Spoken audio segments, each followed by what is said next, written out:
لوگوں کی سوچ سامنے نہیں آتی تھی کہ لوگ کس سمت کو جا رہے ہیں. انسان جس طرح کے لوگوں میں اٹھتا بیٹھتا ہے تو وہ انسان یہ سمجھتا ہے کہ ساری دنیا اسی طرح کی ہے. ایک گاؤں میں رہنے والا آدمی وہ سمجھے گا کہ دنیا میں ہر شخص کی ضرورت گائے بھینسیں ہیں. جس کے پاس گائے زیادہ ہیں وہ کامیاب ہے، بھینسیں زیادہ ہیں وہ کامیاب ہے، جس کی گائے زیادہ دودھ دیتی ہے وہ کامیاب ہے. لیکن جب وہ شہر میں آئے گا تو اسے پتہ چلے گا بھائی یہاں تو کچھ اور کہانی ہے. تو یہ جو سوشل میڈیا ہے اس نے دنیا کو ایک گلوبل ولیج بنا دیا ہے. بہت ساری قوموں کے کلچر تہذیبیں آپ کے سامنے آ جاتی ہیں. پھر سفر انسان کو بہت کچھ سکھا دیتا ہے. مختلف قوموں میں جانا، مختلف لوگوں سے ملنا. تو میرے جو پہلے بیانات ہوتے تھے زیادہ تر عملی اصلاح کے ہوتے تھے. عملی کا مطلب جو گناہ ہیں بھائی ان کو چھوڑو، شریعت پہ چلو. لیکن ابھی بہت بڑا مسئلہ یہ ہے کہ جو ینگسٹر ہے، ہماری جو نوجوان جو نئی جنریشن ہے، اس کے سامنے بہت ساری چیزیں کلیئر ہی نہیں ہیں. ابھی اس سے ایک اسٹیپ ہمیں نیچے آنا پڑے گا. صحابہ کرام کے دور میں جب کوئی ایمان لاتا تھا تو ایمان کا مطلب اعمال ہوتا تھا. ایمان لایا اور اعمال شروع. کیونکہ ایمان کا مطلب یہ ہے کہ نبی صلی اللہ علیہ وسلم جو کچھ کہہ رہے ہیں برحق ہے. کوئی کنفیوژن نہیں تھی. نئے نئے قسم کے اسکالرز نہیں تھے جنہوں نے کنفیوژن ڈالی ہوئی تھی. ان کے لیے ایک بہت بڑی آزمائش تھی ایمان لانا. یہ بہت بڑی آزمائش تھی کیونکہ اس وقت ایمان لانا ایسے تھا جیسے ہاتھ میں آگ کا انگارہ پکڑ لینا. پوری قوم کو چھوڑنا پڑتا، پورے خاندان بائیکاٹ کرتا. حضرت بلال کو گرم ریت پہ لٹایا جاتا، خباب بن ارت کو کوئلوں پہ لٹایا جاتا، حضرت زنیرہ کو برچھا مارا گیا، شہید کی گئیں. بہت سارے واقعات ہیں. تو اس وقت تو ایمان لانا ہی بہت بڑی آزمائش تھی. لیکن ایک دوسری آزمائش سے اللہ نے ان کو بچایا ہوا تھا جس آزمائش میں آج ہم لوگ مبتلا ہیں. ان کی آزمائش کیا تھی کہ ایمان لائے آر یا پار، ادھر یا ادھر. یہ بہت بڑی آزمائش تھی. یہ آزمائش سے اللہ نے ہمیں بچا لیا. آج اسلام کوئی غیر مسلم لاتا بھی ہے تو اتنی مشکلات نہیں ہوتی، اور ہم تو ویسے ہی مسلمان گھروں میں پیدا ہوئے ہیں. اللہ کا ہم پر احسان ہے کہ ہمیں اس آزمائش سے اللہ نے بچا لیے. تبھی میں بار بار کہتا ہوں نا، اپنے والدین کا سب سے بڑا احسان کیا ہے کہ ان کی وجہ سے آپ کو اسلام ملا ہے. یہ کم بات نہیں ہے، ہلکی چیز نہیں ہے. اپنے ماں باپ کی قدر کی کوئی اور وجہ نہ بھی ہو، یہی وجہ بہت ہے کہ ہم مسلمان کس کی وجہ سے ہیں کہ ہماری ماں اور ہمارے باپ مسلمان تھا، انہوں نے ہمیں گفٹ میں دیا اسلام. بس یہ بہت بڑا احسان ہے. اور ہمارا اگلی نسلوں پہ بھی، اپنی آنے والی اولادوں پہ بھی سب سے بڑا احسان یہ ہوگا ہم نے ان کو ایمان گفٹ دیا ہے. تبھی نبی صلی اللہ علیہ وسلم نے فرمایا نا، اولاد زیادہ پیدا کرو کیونکہ نسل تو بڑھے گی، چاہے مسلم ہو یا کافر ہو. مسلمانوں کی نہیں بڑھے گی تو کس کی گروتھ ریشو ہوگا پھر دنیا میں؟ غیر مسلموں کا. اب جن کی نظر میں ایمان کوئی زیادہ بڑی دولت نہیں ہے، وہ ہر انسان کو ایک ہی زاویے سے دیکھتے ہیں، تو ان کی نظر میں تو اس کی کوئی ویلیو نہیں ہے. بھائی ادھر بڑھے ادھر بڑھے، اس سے کوئی فرق نہیں پڑتا. لیکن انسانیت کو جو تباہی سے بچانا چاہتا ہے تو اس کی نظر میں تو بھائی سب سے بڑی اہمیت یہ ہے کہ جو نئی نسل پیدا ہو وہ مومن ہو.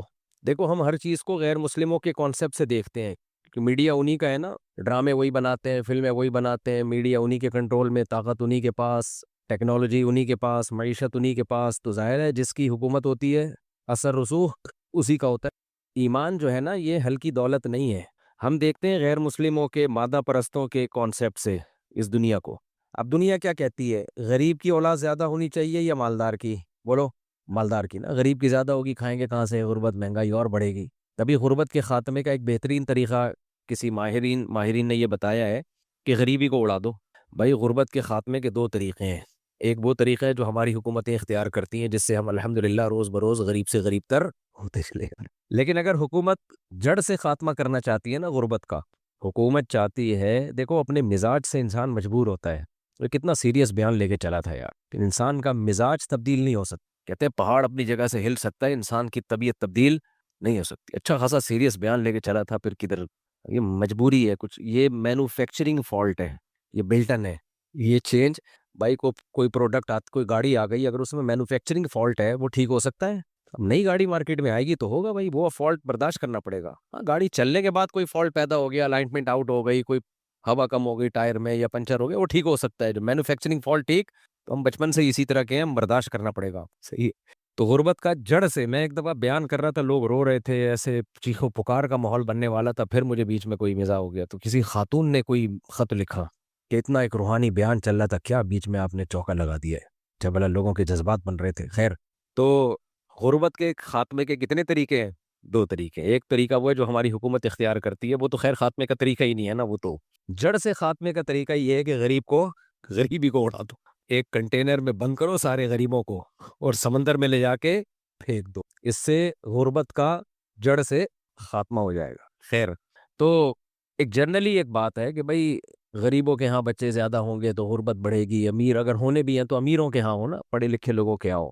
یہ کانسیپٹ ہے دنیا میں، اسلام کا یہ بالکل بھی کانسیپٹ نہیں ہے۔ یہی ہم 20 سال سے بات سمجھانے کی کوشش کر رہے ہیں، جو ہمارے سننے والے ان کی سمجھ میں نہیں آ رہا تو پھر کس کی سمجھ میں آئے گا؟ جو 20 سال سے ہمیں سن رہے ہیں، بار بار ایک بات بتائی جا رہی ہے، یہ میری بات نہیں ہے بھائی، یہ اسلام کی بات ہے۔ دیکھو، اختیاری غربت عیب ہے، سستی کی وجہ سے اگر آپ غریب ہو، کاہلی کی وجہ سے غریب ہو، یہ ایک عیب ہے، بدنما داغ ہے۔ گھر میں بے روزگار بچہ پڑا ہوتا ہے نا، ہلتا نہیں ہے اپنی جگہ سے، سارا دن موبائل میں لگا رہتا ہے، ماں باپ کی مارے کھاتا ہے، ڈانٹے کھاتا ہے، نہ پڑھتا ہے، نہ جاب پہ جاتا ہے، نہ بزنس کرتا ہے، تو ظاہر ہے اس کو پان گٹکے کا خرچہ بھی باپ سے لے رہا ہوتا ہے، پڑوسیوں سے لے رہا ہوتا ہے۔ یہ غربت ایک عیب ہے، عیب تو سمجھتے ہیں نا، ایک بدنما داغ ہے۔ یہ واجب الچترول ہے، ایسا شخص کیا ہے؟ واجب الچترول۔ اصل میں ممبر سے واجب القتل سے کم کا فتویٰ جاتا ہی نہیں ہے نا، ممبروں سے جو فتوے جاتے ہیں واجب القتل واجب القتل، تو میں نے کہا یہ واجب القتل بہت گاڑا لفظ ہے یار، تھوڑا کیا کر لو، ہلکا لفظ ہو نا، واجب الچترول۔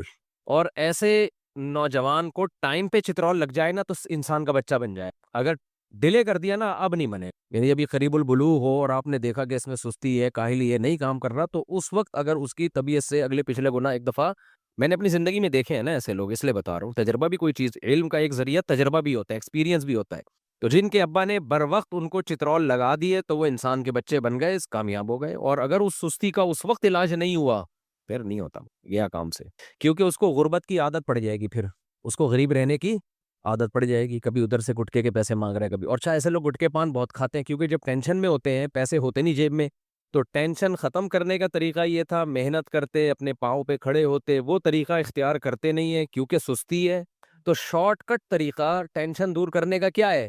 گٹکا کھا لو، پان کھا لو، سگریٹ پی لو۔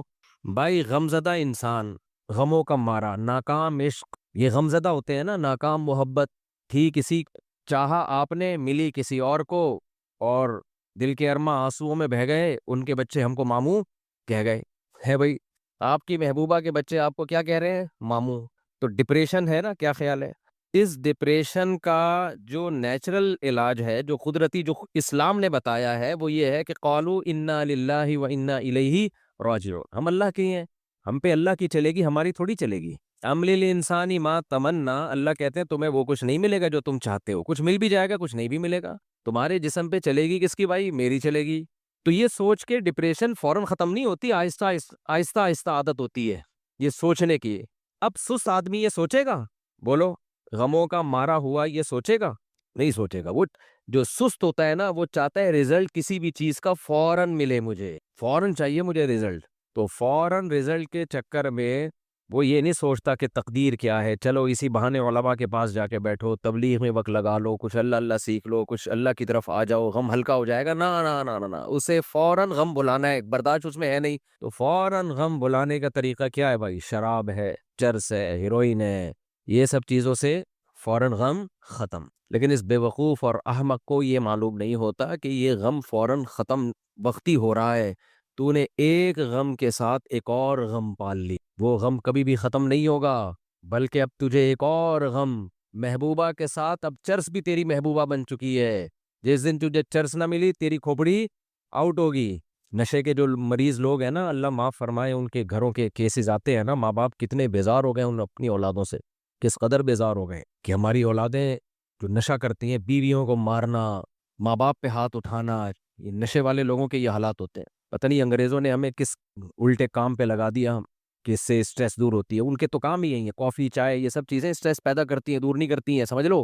میں بھی پیتا ہوں چائے، لیکن فضائل نے بیان کرتا، ابھی پھر چائے پر میں بات نہیں کروں گا، بس تھوڑی سی کرنے دیں مجھے، تھوڑی کچھ چیزیں پی لیا کریں، فضائل نہ سنایا کریں اس کے۔ کافی چائے یہ سب چیزوں میں کیفین ہے جو آپ کے دماغ کے ساتھ کھیلتی ہے، دماغ کے ساتھ کھیلتی ہے، آپ کے دماغ کو وقتی طور پر ریلیکس کر دیتی ہے، تو یہ دماغ کی ریلیکسنگ کا نیچرل طریقہ نہیں ہے، سارے گوروں سے آئی ہوئی چیزیں ہیں۔ کہتے ہیں کافی مسلمانوں کی ایجاد ہے، اگر ہے بھی تو کوئی اچھی ایجاد نہیں کی انہوں نے، کوئی ڈھنگ کی چیز ایجاد کر لیتے وہ زیادہ اچھا تھا۔ خیر، تو غم دور کرنے کا جو فطری طریقہ ہے، جو قدرت نے بتایا ہے، وہ تو تقدیر پر ایمان ہے، تقدیر پر ایمان ہے۔ اور دوسرا یہ بھائی، ہر غم کے بدلے میں اللہ نے ہمیں نیکی رکھی ہے، ثواب ملے گا اس پہ۔ نبی صلی اللہ علیہ وسلم نے فرمایا قیامت کے دن انسان جب اپنے اعمال میں دیکھے گا نا بے انتہا ثواب ہے، وہ کہے گا ایک تو میں نے نیکیاں کی نہیں ہے، تو اللہ کہے گا تجھے فلاں فلاں موقع پہ غم ملا، تو نے میری خاطر صبر کیا۔ او بھائی، صبر سے بڑھ کر، غموں کو برداشت کرنے سے بڑھ کر اسلام میں کوئی نیکی ہے ہی نہیں۔ اور یہ بھی سمجھ لو کہ برداشت نہ کرنے سے بڑا جرم بھی اسلام میں کوئی نہیں ہے۔ ہمارے حضرت مفتی رشید احمد صاحب رحمہ اللہ تعالیٰ فرمایا کرتے تھے کہ یہ دیکھنے کے لیے کہ یہ آدمی اندر سے مومن ہے یا نہیں ہے، بھائی گیٹ اپ تو میرا بھی پگڑی ٹوپی نظر آ رہی ہے آپ کو، داڑھی شلوار ٹخنوں سے اوپر۔ حاجی ڈونلڈ ٹرمپ کا نام سنا آپ لوگوں نے، جو آج کل ملکوں میں معاہد سلو کروا رہے ہیں نا، آج کل نوبل انعام لینا چاہتے ہیں کہ بھئی دنیا میں جہاں بھی کہتے ہیں سلو ہوگی، وہ پہلے یعنی اصل میں تو جنگ، یعنی میں زیادہ گہرائی میں نہیں جاتا، وہ سلو ہوگی، الٹا کر لیں اس کو، تو وہ حاجی ڈونلڈ ٹرمپ کے کھاتے میں جا رہی ہے نا آج کل۔ جو کسی نے تصویر بنا کے بھیجی تھی، سفید کرتے شلوار میں خوبصورت سی ٹوپی، چائنا والی ٹوپی نہیں ہوتی جو بہت ہی شریف قسم کے لوگ پہنتے ہیں، ایک تو اسٹائلش ٹوپیاں ہوتی ہیں نا، چائنا والی جالی والی ٹوپی بالکل سادہ سی بغیر کسی ڈیزائن کے، ایسی ٹوپی میں تصویر شائع ہوئی اور نیچے لکھا حاجی ڈونلڈ ٹرمپ۔ ان کا کام کیا ہے؟ سلو کروانا۔ خیر، تو گیٹ اپ سے پتہ چلے کہ مومن ہے یا نہیں ہے، حضرت مفتی رشید احمد صاحب رحمہ اللہ تعالیٰ فرمایا کرتے تھے کہ جیسے بخار جب انسان کو ہوتا ہے تو بعض دفعہ دھوپ سے ماتھا گرم ہوتا ہے، تو ایک عام آدمی دھوکہ کھا سکتا ہے کہ یہ بخار سے گرم ہے یا ویسے ہی دھوپ تھوڑی دیر کے لیے پڑی ہے اس پہ، تو تھرمامیٹر سے پتہ چلے گا کہ یہ سچی مچی کا بخار ہے یا نہیں ہے۔ اللہ فرماتے ہیں ہم جانتے ہیں ہم نے انسان کو کس چیز سے بنایا۔ اس آیت پر میں بیان کئی ہفتوں سے کر رہا ہوں کہ اس آیت میں اللہ انسان کو اس کی اوقات یاد دلا رہے ہیں۔ یاد وہ چیز دلائی جاتی ہے جو انسان بھول جاتا ہے، تو اس سے پتہ چلتا ہے کہ ہم لوگ اپنی اوقات بھول چکے ہیں۔ اوقات یاد کیا دلائی ہے اللہ نے؟ سادہ لفظوں میں کہ ہم نے تمہیں جس چیز سے بنایا ہمیں معلوم ہے۔ کیا مطلب؟ تم اپنی اوقات بھول جاؤ گے لیکن ہم تمہاری اوقات نہیں بھولیں گے، ہمیں پتہ ہے تم تو بھول جاؤ گے اپنی اوقات، لیکن چونکہ بنایا ہم نے ہے تو ہم تمہاری اوقات کیسے بھول جائیں بھائی؟ ایک غلیظ اور گندے پانی سے اللہ نے ہم سب کو بنایا ہے۔ میں اکثر ایک بزرگ کا واقعہ سناتا ہوں نا، ایک بزرگ سے کسی بادشاہ نے بول دیا کہ وہ بزرگ بادشاہ کے سامنے کوئی حق بیان کر رہے ہوں گے، انہوں نے بول دیا تو نہیں جانتا میری اوقات کیا ہے، یعنی تو مجھے جانتا نہیں ہے، میں بادشاہ ہوں کہ تو مجھے جانتا نہیں ہے؟ تو بزرگ نے کہا میں بہت اچھی طرح سے جانتا ہوں آپ کو۔ مجھے کیا جانتا ہے؟ ان کا خیال تھا بزرگ کہیں گے آپ بہت طاقتور ہیں، آپ بہت پاورفل ہیں، آپ کی تو ڈنکا بجتا ہے پوری دنیا میں۔ تو بادشاہ نے بولا کیا اوقات ہے؟ انہوں نے کہا بھائی ماضی بھی آپ کا پتہ ہے مجھے، آپ کا حال بھی پتہ ہے، آپ کا فیوچر بھی مجھے معلوم ہے۔ ماضی یہ کہ غلیظ پانی تھے، غلیظ جگہ سے نکلے، غلیظ جگہ پہ گئے اور حیض کے گندے خون سے بن کے غلیظ جگہ سے دنیا میں آئے، ان جگہوں سے آئے جہاں سے گندگی نکلتی ہے۔ ہماری انٹری بھی دنیا میں دیکھو کس راستے سے ہوئی ہے، تو بندہ امریکہ جا رہا ہو، کینیڈا جا رہا ہو یا پاکستان آ رہا ہو، دو طرح کی انٹریاں ہوتی ہیں، ایک عام سادہ لوگوں کی انٹری ہوتی ہے، آئے لائن میں لگے، ایسا ہی ہوتا ہے نا، لائن میں لگے، پاسپورٹ کی لائن میں، لمبی لائن میں، امیگریشن آفیسر نے ٹھپا لگایا، چل بھائی نکلو نکلو، اشارہ کر رہا ہوتا ہے جاؤ بھائی دوسروں کو بھی آنے دو، پھر آپ لیگیج کی وہ جو پٹی ہوتی ہے اس میں گھنٹوں کھڑے رہے، ٹیگ دیکھتے رہے ایک ایک کر کے کہ میرا ٹیگ اس میں کون سا ہے، اس کے بعد پھر آپ باہر آتے ہو، ٹیکسی پکڑی، رکشہ پکڑا، جو بھی آپ نے، یہ بھی ایک اپنے ملک میں انٹری کا ایک طریقہ ہوتا ہے۔ ایک طریقہ تھوڑا وی آئی پی لوگوں کا ہوتا ہے، ان کو وی آئی پی پروٹوکول مل جاتا ہے، جہاز سے اترتے ہیں اور ان کو لائن میں نہیں لگنے دیا جاتا، ان کے لیے امیگریشن آفیسر الگ سے آ کے ایک بیٹھتا ہے، وہ لائن سے ہٹ کے آتے ہیں وغیرہ وغیرہ، ایک بندہ ان کا لیگیج پہلے سے لے کے کھڑا ہوا ہوتا ہے۔ اور ایک وی آئی پی طریقہ ہوتا ہے، گاڑی آتی ہے جہاز کے باہر لگتی ہے، آپ اسی گاڑی میں بیٹھتے ہیں، الگ سے امیگریشن کے لیے آپ کو۔ میں جب افریقہ گیا تو ہمارے دوستوں نے بڑا پروٹوکول دیا، اللہ ان کو جزائے خیر دے، تو میرے ساتھ جہاز میں عیسائی مشنری کا کوئی بندہ تھا جو مجھے عیسائیت کے بارے میں کچھ ٹھش پش کر رہا تھا انگلش میں، خیر میں سمجھ گیا کہ یہ میرے پہ ڈورے ڈالنے پہ لگا ہوا ہے۔ میں نے کہا بھائی صاحب، میں نے بھی کچھ اشکالات کر دیے اور میں نے بتایا کہ ہم عیسیٰ ابن مریم کو آپ سے زیادہ چاہتے بھی ہیں اور ان کو فالو بھی کرتے ہیں، سمجھتے ہیں؟ میں نے کہا کہ عیسیٰ ابن مریم حضرت مسیح علیہ السلام کو ہم زیادہ مانتے ہیں، ان کی تعلیمات کو ہم زیادہ فالو کرتے ہیں، آپ نہیں کرتے، ہم کرتے ہیں زیادہ۔ کیا کروں، واقعات سے واقعات اتنے نکل رہے ہوتے ہیں۔ حضرت مسیح علیہ السلام بغیر داڑھی کے تھے یا داڑھی کے ساتھ تھے؟ داڑھی کے ساتھ تھے۔ تو داڑیاں کون رکھتا ہے؟ گورے رکھتے ہیں، مسلمان رکھتے ہیں، مسلمان رکھتے ہیں۔ مسیح علیہ الصلاۃ والسلام شراب کو حلال سمجھتے تھے، حرام سمجھتے تھے؟ تو آج کل شراب کس کلچر میں کس قوم میں سب سے کم ہے؟ مسلمانوں میں کم ہے، عیسائیوں میں تو بہت ہے۔ ایک ایک چیز کو اگر ہم گننا شروع کر دیں نا تو خود مسیحی لوگ مانیں گے کہ یار ہمارے پیغمبر کی تعلیمات کو یہ زیادہ فالو کرتے ہیں۔ خیر تو اس نے میرا نمبر شمبر لے لیا، اس کو اندازہ ہو گیا کہ یہ بھی کوئی اسکالر ہیں، یہ بھی اس نے میں نے کہا آپ کیوں جا رہے ہیں؟ اس نے کہا ہم مسیحیت کی تبلیغ کے لیے۔ اس نے کہا آپ کیوں جا رہے ہیں؟ میں نے کہا اسلام کی تبلیغ کے لیے۔ تو اس نے بولا کہ یار اس بندے پہ تھوڑے سے ڈورے ڈالنے چاہیے، اس بندے کو کنٹرول میں لینا چاہیے، اور میں نے پہلے اندازہ لگا لیا کہ اس کے کنٹرول میں مجھے نہیں آنا چاہیے۔ دونوں اپنے مائنڈ نے کھوپڑی میں چلا رہے ہیں نا۔ تو ہم جب اس نے جب اترا ہے نا وہ ایئرپورٹ پہ، تو اس کا خیال تھا میں ایئرپورٹ پہ اترنے کے بعد نمبر لوں گا۔ ہمارے دوستوں نے اللہ ان کو جزائے خیر دے میرے لیے وی آئی پی پروٹوکول کرایا ہوا تھا۔ تو جہاز کے پاس ہی گاڑی آئی ہے، ہمیں بٹھا کے الگ سے سائٹ سے لے گئی، وہ دیکھتا ہی رہ گیا کہ بندہ مارکیٹ سے شارٹ گیا کہاں بنا، کیونکہ میں اکیلا ہی تھا جس کو وہاں ہمارے میزبانوں نے اللہ ان کو برکت دے، تو وہ انہوں نے ویسا وی آئی پی پروٹوکول کہ ہم تو امیگریشن میں الگ ہی گئے ہیں نا، پاسپورٹ کے لیے الگ کاؤنٹر، الگ ٹھپا لگا چلے گئے۔ اچھا اس پہ جو پاکستانی لوگ ٹیڑھی آنکھوں سے دیکھ رہے ہوتے ہیں یہ مولوی کے ساتھ ایسا کیوں ہو رہا ہے، تو بھائی یہ میں نہیں کر رہا ہوتا، جو میزبان بلاتے ہیں بعض دفعہ وہ پروٹوکول دے دیتے ہیں میرے کہے بغیر، میری طرف سے نہیں ہوتا کہ مجھے پروٹوکول چاہیے، انہوں نے دے دیا تو میں منع تھوڑی کر سکتا ہوں۔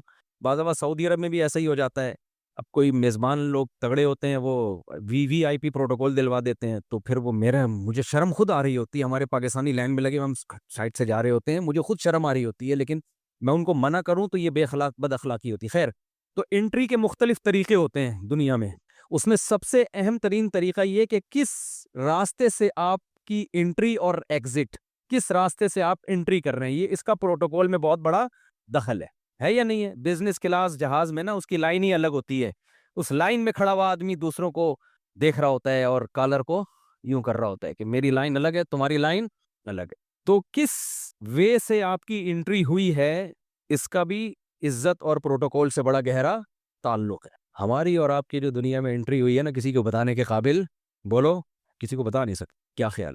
ان راستوں سے میری اور آپ کی انٹری ہوئی ہے جہاں سے ہمیشہ گند ہی نکلتا ہے، جہاں سے ہمیشہ گند نکلتا ہے، بنے بھی گند سے، نکلے بھی گندے راستے سے، اور پیٹ میں بھی ہر وقت گند۔ وہ بزرگ کا میں واقعہ سنا رہا تھا نا، ان بزرگ نے بادشاہ سے کہا تمہارا ماضی یہ تھا کہ گند تھے، غلاظت تھے، حال یہ ہے۔ اب ان بزرگ نے جو کہا وہ تو کہا، میں اپنے الفاظ میں اس کو ذرا ایکسپلین کرتا ہوں۔ ہماری باڈی میں جتنے سوراخ ہیں نا، کبھی کسی سے خوشبو نکلتے ہوئے دیکھی؟ مشک و عنبر کی نہریں بہہ رہی ہوں کان سے، ہم جب کان میں گھمائے ماچس کی تیلی تو اود نکلی ہو اندر سے، کبھی ایسا ہوا ہے؟ آپ اپنے کان میں یوں گھما کے کسی سامنے والے کے سامنے وہ تیلی کو یوں کریں، وہ کہے گا یار گند کو ہٹاؤ میرے سامنے سے، یہی کہے گا نا۔ آپ کہو گے میں بہت مبارک ہستی ہوں، میں ایک عظیم انسان ہوں، گند کہاں سے نکل سکتا ہے میرے اندر سے، یہ کہہ سکتے ہو آپ نا؟ کبھی ایسا ہوا ناک میں انگلی گھمائی ہو آپ نے اور جب باہر نکالی ہو تو خوشبو کے بھبوکے آئے ہوں ہیں؟ آنکھ سے بھی آنسو نکلتے ہیں، وہ بھی کسی کے لگا دو نا اگر یوں کر کے، وہ غصہ کرے گا بھئی اپنی گندگی مجھے کیوں لگا رہا ہے تو؟ ناک سے بھی گند، منہ سے تھوک، بلغم، یقین نہ آئے وضو خانہ دیکھا کرو۔ نمازیوں میں مینرز بہت ہیں الحمدللہ، مسجدوں میں نمازیوں کے مینرز دیکھنے ہوں، یار بلغم پھینکنے کا بھی کوئی طریقہ ہوتا ہے نا، ایسے آخ کر کے تھوکتے ہیں کہ وہ دیوار پہ جا کے چپکتا ہے۔ بتانے میں گھن آ رہی ہے تو سوچو جب یہ عمل انسان اپنی آنکھوں سے دیکھتا ہے کتنی گھن آتی ہے۔ تو وہ ایسے چپکایا ہوا ہوتا ہے انہوں نے، تو منہ سے کیا نکلتا ہے؟ گند۔ ناک سے کیا نکلتا ہے؟ گند۔ پسینہ، وہ بھی تھوڑی دیر میں کتنی اسمیل آنے لگتی ہے اس پسینے میں، اور جو راستے گندگی کے ہیں وہ تو ہیں ہی گندگی کے راستے۔ کوئی ایک سوراخ ہماری باڈی میں ایسا نہیں ہے جس سے آج تک کچھ کبھی اچھا نکل کے آ گیا ہو۔ کیا نکل کے آیا ہو؟ کچھ اچھا۔ اور جو پیٹ ہے وہ تو ہے ہی بطن، وہ تو ہے ہی گندگی کا مجموعہ، اس سے تو صرف ایئر اگر پاس ہو جائے نا وہ کچھ لے کر آتی ہے کہ آدمی سوچتا ہے کہ ہوا میں اتنا ہے، اوریجنل میں کیا ہوگا؟ ہوائیں ایسی آ رہی ہیں تو جو جہاں سے گزر کے آ رہی ہیں وہ کیسا ہوگا؟ یہ ہم سب کی کیا ہے؟ بولو نا۔ اوقات، تکبر جچتا ہے انسان کے اوپر، میں بکواس کرتا ہے بیٹھ کے۔ ہمارے حضرت فرمایا کرتے تھے مفتی رشید احمد صاحب رحمہ اللہ تعالی کہ تکبر ہمیشہ پرلے درجے کا بے وقوف آدمی کرے۔ دیکھو وقار اور تکبر میں فرق ہے، شریعت چاہتی ہے ہم پروقار رہیں، پروقار۔ وقار ایک الگ چیز ہے، تکبر، وقار ظاہری کیفیت کو کہتے ہیں۔ اب کہیں آپ نے تواضع پہ بیان سنا کہ ہمارے پیٹ میں گند، ہماری ناک میں گند اور ہر وقت گند، تو آپ تواضع آپ میں اتنی آ گئی کہ اب آپ میں وقار ہی ختم، اوٹ پٹانگ حرکتیں کر رہے ہو، گالیاں منہ سے نکال رہے ہو، کوئی شائستہ بات ہی نہیں کر رہے، کوئی مینرز ہی نہیں ہے آپ کر، ہم تو ہیں ہی گندے، ہم تو ہیں ہی بنگی، ہم تو ہیں ہی کیا ہے چمار، ہم تو ہیں ہی غلیظ، ہم تو ہیں ہی گھٹیا۔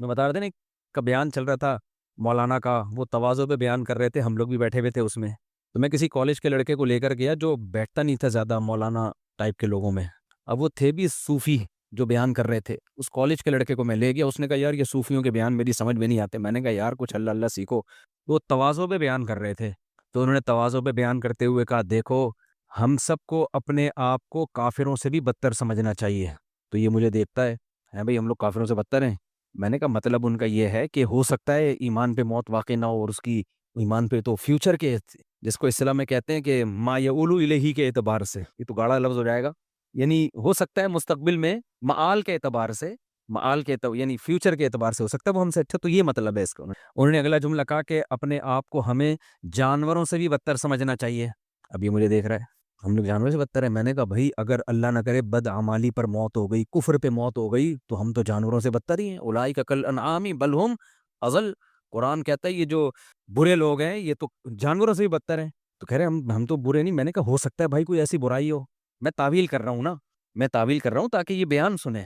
اگلا جملہ انہوں نے کہا کہ بلکہ ہمیں اپنے آپ کو گدھے گھوڑوں سے بھی بدتر سمجھنا چاہیے، تو میں نے کہا وہ جانور میں گدھے گھوڑوں کی مثال، میں بھی تو گدھے گھوڑوں کی مثالیں دیتا ہوں نا، گرل فرینڈ بوائے فرینڈ کا جو ریلیشن ہے ایسے جیسے گدھے گھوڑوں کا، تو یہ ایگزامپل ہے۔ انہوں نے کہا ہمیں اپنے آپ کو خنزیر سے بھی بدتر سمجھنا چاہیے، اب وہ کہہ رہے ہیں یہ کیا ہو رہا ہے، میں کہہ رہا ہوں دیکھو یار اگر اعمال پہ موت نہ ہوئی تو خنزیر سے بھی بدتر تو ہوئے نا، بات تو ہے۔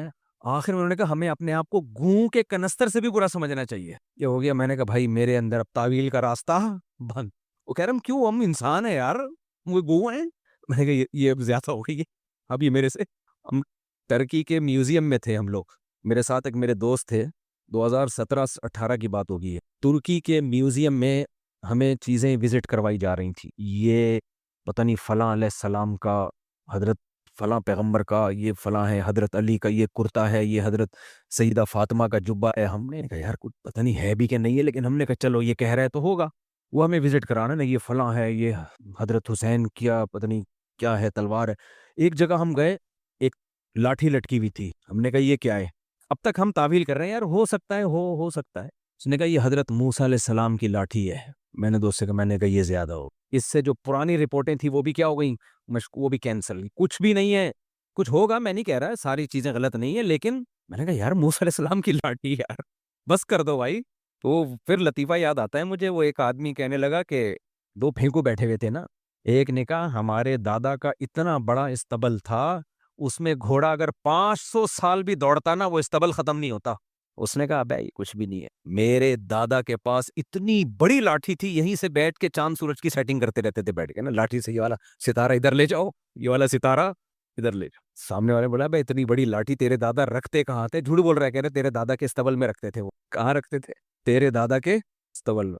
تو یہ جو بتایا تھا یہ منہ مبارک کے نام پہ اتنا جھوٹ بولا جاتا ہے، ہر سال کہیں نہ کہیں ربیع الاول میں منہ مبارک کی زیارت ہو رہی ہے، وہ خدا کے بندو جیسے نبی کی پر جھوٹی بات منسوب کرنے کے بارے میں نبی نے فرمایا من کذب علی متعمدا فلیتبوأ مقعدہ من النار، جو مجھ پہ جھوٹ باندھے وہ اپنا ٹھکانہ جہنم میں بنا لے، تو ایسا ہی نبی کی طرف کسی جھوٹی چیز کی نسبت کرنے والا بھی اپنا ٹھکانہ جہنم میں بنا لے۔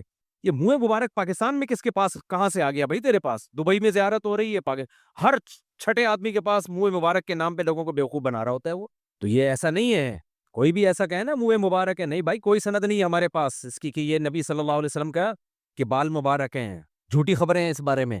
تو میں کیا بات کر رہا تھا، پھر دائیں میں نکل گیا، ہاں تو وقار الگ، وہ جو تواضع پہ نا ہم گوں کے کنستر سے بھی، اب مسئلہ یہ ہے کہ مجھے بھی اب ہنسی آنے لگی کہ یار یہ زیادہ ہو گئی، اب میں نے کہا یار اتنی پروقار محفل ہے اور مجھے ہنسی آئے گی اور پھر لوگ بولیں گے مفتی طارق مسعود صاحب ہو کے ہنس رہے ہیں بیان میں نے بڑی مشکل سے ضبط کی، تو خیر جب میں باہر نکلا تو پھر میں کھلکھلا کے ہنساؤں، میں نے کہا یار یہ تواضع کی سپرلیٹو ڈگری ہو گئی، کوئی گھوں کا کنستر بھی، میں نے کہا یار زیادہ ہو گئی ہے بھائی۔ تو تواضع الگ، تواضع کس کی کیفیت کا نام ہے، دل کی کیفیت کا نام، تو وقار کا مطلب یہ، یعنی تواضع کا مطلب یہ نہیں کہ اپنے آپ کو کم خاکسار، میں نے لطیفہ سنایا تھا نا، ایک آدمی نے پوچھا آپ کا نام کیا ہے، اس نے کہا کلب حسین، حسین کا کتا، اس نے کہا آپ کا نام کیا، اس نے کہا خنزیر اللہ، یعنی وہ حسین کے کتے سے بھی زیادہ اپنے آپ کو نیچے گرا دیا اس نے کہ جب نام میں اتنی تواضع چل رہی ہے تو ہم تم سے بھی 4 ہاتھ آگے ہیں۔ تو تکبر بری چیز ہے، لیکن وقار کیا ہے؟ اچھی چیز۔ وقار کا مطلب آپ کے کپڑے استری ہوئے ہوں۔ ہمارے شیخ حضرت مفتی رشید احمد صاحب بہت اللہ والے بزرگ تھے۔ دنیا کی محبت، یقینی دعویٰ کسی کے بارے میں نہیں کرنا چاہیے، لیکن اگر میں حلف بھی اٹھا لوں نا کہ ان میں دنیا کی محبت نہیں تھی، نہ شہرت کی لالچ، نہ دولت کی لالچ، نہ تکبر، ظاہریت جو ہم جانتے ہیں یقینی دعویٰ کسی کے بارے میں کرنے کی اجازت نہیں ہے، لیکن وقار اس قدر تھا، حضرت بغیر استری کے کپڑے کبھی نہیں پہنتے۔ حالانکہ مشہور کیا ہے؟ سادگی۔ اور حضرت کے ہاں جو امام ہوتا تھا نا، اس کو بھی یہ تھا کہ چنٹیں نہ پڑی ہوئی ہوں اور استری والے کپڑے ہوں، پورے سیدھے، سمجھ رہے ہیں؟ امام میں حضرت نے ترجیح دیتے تھے کہ دبلا امام اور بھاری جسم والا امام اگر کمپٹیشن ہو تو دبلے کو رکھتے تھے۔ فرماتے تھے جو بھاری جسم والا امام ہے، جب وہ رکوع سے اٹھتا ہے اس کی کرتا پیچھے اٹکنے کا خطرہ ہوتا ہے، مجھے بہت الجھن ہوتی ہے منظر دیکھ کے۔ یہاں بھی نہیں اٹکنے دیتے تھے کمر میں۔ تو بالکل حضرت کا یہ تھا کہ صفائی ستھرائی اور کپڑے کیسے ہوں؟ سیدھے ہوں، اور وائٹ کپڑے پہنتے تھے اور کوئی کلر نہیں پہنتے تھے۔ نفاست تھی، یہ وقار تھا، پہن سکتے ہیں کوئی بھی کلر کے کپڑے پہن سکتے ہیں، ان کا یہ تھا وائٹ کپڑے۔ بعض ہم نے لوگوں میں کلچر دیکھا کندھے پہ رومال رکھتے ہیں، پھر وہ رومال منہ میں ڈال کے جا رہے ہوتے ہیں۔ حضرت نے کسی مولانا کو دیکھ لیا کہ کندھے پہ رومال، اور وہ رومال جو ہے نا منہ میں رکھ کے کہیں باہر سفر، حضرت نے غصہ کیا، یہ کیا منہ میں اب رومال منہ میں رکھا ہوا ہے آپ نے؟ اول تو رومال کندھے پہ ڈالا کیوں ہے؟ ضرورت کیا ہے اس کی؟ لیکن چلو بعض لوگوں کا کلچر ہوتا ہے، وہ کندھے پہ رومال رکھتے ہیں، ان کا کلچر ہے۔ تو تبھی دیکھو دین جو ہے نا، دین یہ صرف کتابوں سے نہیں آتا، دین کو سمجھنے کے لیے اہل اللہ کی صحبت بہت ضروری ہے۔ صرف کتابی دین ہوگا نا تو تواضع پہ جب کوئی رسالہ پڑھے گا تو خاکسار بن جائے گا، صحیح ہے نا؟ کیا بن جائے گا؟